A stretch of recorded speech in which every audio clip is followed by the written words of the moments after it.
देखिए, इलाहाबाद का चुनाव निश्चित तौर पर बीजेपी का जीत का चुनाव था। मैं स्वयं 3 दिन वहाँ पर लगा के आया था। लोगों ने मनोहर सरकार की नीतियों की इतनी सराहना की। एक एक गांव में मैं गया, बड़े बड़े गांव में, कोई गांव वाले कहते थे जी हमारे गांव में 60 बच्चों को नौकरी मिली। ऐसे बच्चों को ना जिनका कोई पॉलिटिकल उनका कोई ऊपर सरपरस्ती, ना जिनके पास पैसे देने के लिए, मेरिट के आधार पर हमारे गांव में 60 नौकरियां मिल गई। कोई गांव कहता हमारे गांव में 50 मिल गई, कोई गांव बताता मेरे गांव में 20 मिल गई, छोटे गांव में।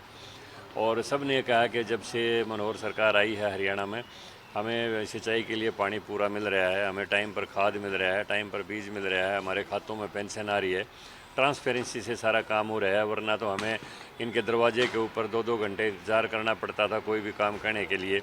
और आज हमें कोई काम करने की ज़रूरत नहीं, सीएम विंडो के ऊपर हम कोई अपनी शिकायत डालते हैं और हमारा काम हो जाता है। तो वहाँ से बिल्कुल पूरा मतदाता का जो ये था कि निश्चित रूप से गोविंद कांडा चुनाव जीतेगा। लेकिन हल्के की जो डेमोग्राफी है, जो वहाँ का जो जनसंख्या का अनुपात, इस ढंग से चौटाला जब चीफ मिनिस्टर थे तो उस समय परिसीमन में ऐसे हल्के बनाए हरियाणा प्रदेश में कि उसमें एक विशेष वर्ग का उन्होंने जाति का वोट बढ़ा के, और जैसा कि आज वो किसान आंदोलन है, कुछ लोग भ्रमित हैं।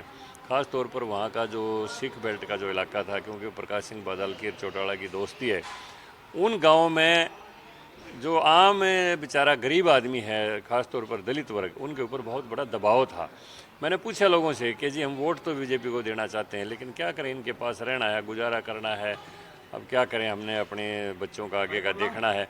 तो इस किस्म की जब लोग बातें करते थे तो लगता था कि कुछ मतदाता दबाव में आएगा, और वही इसमें होया है। बहुत थोड़े मार्जिन से चुनाव हमारा कैंडिडेट हारा है।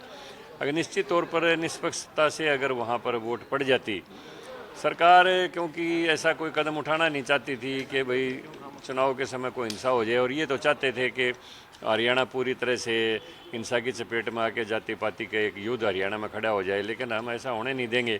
चुनाव आते जाते रहते हैं, आने वाला चुनाव फिर जीत जाएंगे हम जब आम चुनाव आएगा।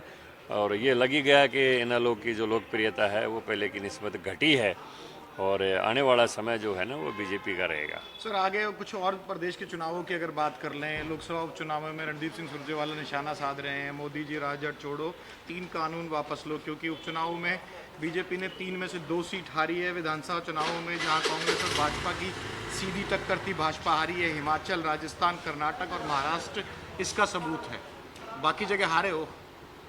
देखिए, रणदीप सिंह सुरजेवाला ने 2 बार तो हरियाणा में ट्राई कर ली। जींद से भी उसने चुनाव लड़के देख लिया, कैथल से भी वो चुनाव हारा। तो अब वो तो बिल्कुल रिजेक्टेड माल है। अब उसकी बात को हम क्या तवज्जो दें। हरियाणा में रणदीप सिंह सुरजेवाला को कोई सीरियसली लेता ही नहीं।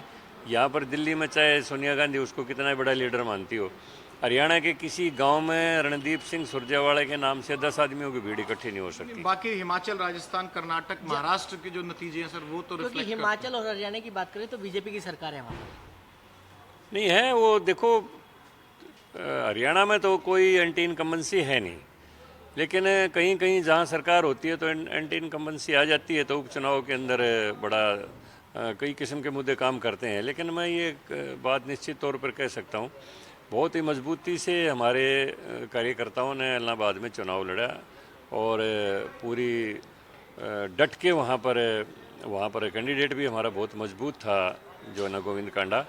तो पूरी बीजेपी की टीम भावना से वहाँ पर जो चुनाव लड़ रही थी, उसका नतीजा है कि हमने नेक टू नेक फाइट में ये चुनाव हारा है। और बल्कि हारा नहीं, हम चुनाव जीते हैं निश्चित तौर के ऊपर।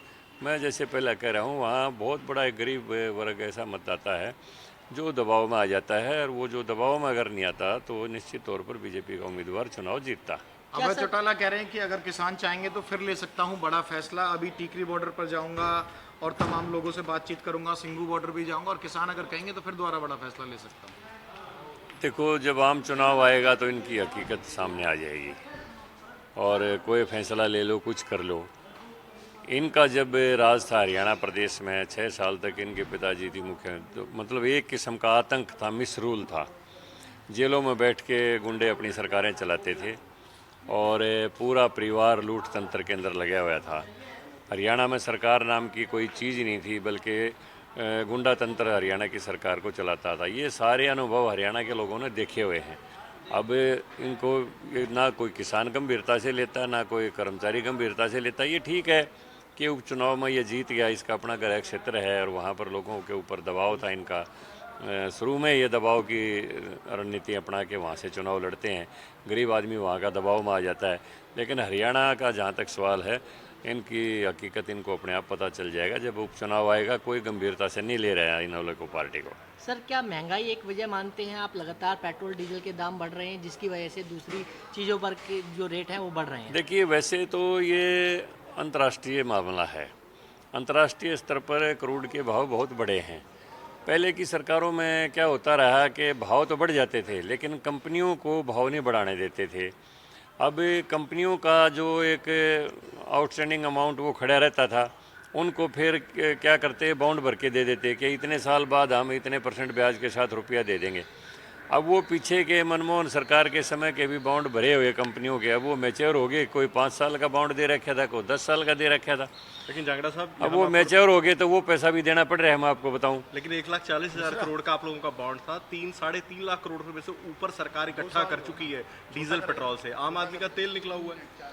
देखिए, बात यह है, आप अगर इंफ्रास्ट्रक्चर के मामले में देखेंगे, उस समय रोडों की क्या हालत थी, आज क्या हालत है, तो पैसा तो कहीं ना कहीं टैक्स से आएगा और वही लगेगा। लेकिन सर, जो इस रोड की आप बात कर रहे हैं, उस रोड पर टोल टैक्स भी लिया जा रहा है। नहीं, टोल टैक्स भी लिया जा रहा है, रोड टैक्स भी लिया जा रहा है। वो तो GST भी के दायरे में तो नहीं है खैर, लेकिन वो तो बात अलग है। लेकिन सरकार को रेवेन्यू कहाँ से मिलेगा? रेवेन्यू तो सबसे बड़ा मुद्दा तो हमारे देश में ट्रांसपोर्टेशन का ये पेट्रोल का ही है। और ये क्योंकि इसमें सबसे बड़ी विदेशी मुद्रा खर्च होती है, भारत में इसका प्रोडक्शन होता नहीं। धीरे धीरे अब ई टेक्नोलॉजी की तरफ देश बढ़ रहा है, तो बैटरी चालित वाहनों की तरफ भी सरकार जा रही है, कोशिश कर रहे हैं, हमारी रिसर्च चल रही है। अब एक न एक दिन तो ऐसी चीज़ें जो चाहे कोयला है चाहे पेट्रोल है, कितने दिन तक चलेंगी जिस ढंग से व्हीकल दुनिया में बढ़ रहे हैं। तो बहुत बड़ी विदेशी मुद्रा जिस मद के ऊपर खर्च होती है, उसके ऊपर टैक्स भी होता है, सारी चीज़ें होती है, सरकार भी चलानी पड़ती है। अब लोगों में किसी को जन धन योजना के तहत सीधे खातों में पैसे भेजे जा रहे हैं। आयुष्मान भारत योजना के तहत 5-5 लाख तक का इलाज फ्री किया जा रहा है। गरीब आदमी जो है ना, अपने आप को सिक्योर महसूस करता है, मैं बीमार भी हो जाऊंगा तो सरकार की तरफ से इलाज हो जाएगा। और 80 करोड़ लोगों को प्रधानमंत्री जी ने मुफ्त में राशन भेजा है इतने दिनों तक। ये एक दुनिया के अंदर बहुत बड़ी मिसाल है। तो अगर सरकार के पास रेवेन्यू होगा नहीं होगा तो कहाँ से देंगे फिर?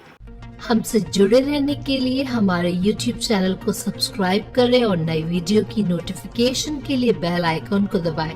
अगर आप ये वीडियो Facebook पर देख रहे हैं तो लाइक जरूर करें और ज्यादा से ज्यादा शेयर करें। धन्यवाद।